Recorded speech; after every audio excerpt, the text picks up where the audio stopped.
לנו זמן לחייך, רק צריכים לעבוד ולתת, לפרנס והלחץ.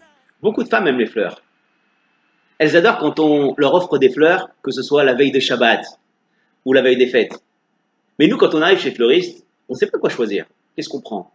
Une plante? Des roses? Qu'est-ce qu'on doit prendre? Alors le Zohar Kadosh nous explique et nous dit, quand tu rentres chez le fleuriste, il faut prendre des roses. Pourquoi? Il nous ramène un passouk dans Shir HaShirim, qui dit comme ça, Keshoshana ben achochim, comme la rose qui est au milieu des épines. La rose fait en fait référence au Am Israël, qui se trouve au milieu des épines, qui est les autres peuples. Et nous dit Zohar Kadosh, dans la Gdama, là-bas dans Bereshit, il nous dit comme ça, il nous dit quand vous comptez une rose, vous allez trouver 13 pétales. Pas plus ni moins. Il y a 13 pétales dans une rose. Et c'est ça qu'on doit acheter à nos femmes, des roses. Pourquoi? Parce qu'en fait, les 13 pétales, nous dit Zohar Kadosh, font référence aux 13 principes de foi. Qu'on doit croire à Kadosh Baruch Hu, qu'Akadosh Baruch Hu est unique.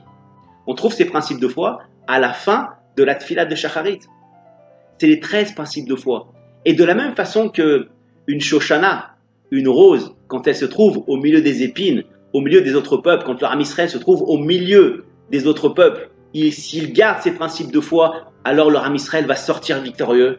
De la même façon, nous-mêmes, on offre des roses à nos femmes pour lui dire, tu sais quoi? Tu veux que notre couple continue, que notre couple grandisse, que notre maison grandisse avec plein de Torah?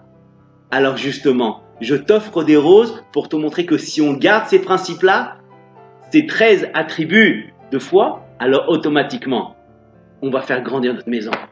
ונביט לאחור מה נראה מאתמול אם נזכור איך בזבזנו ימים של ריצות, מלחמות, צירוף של שעות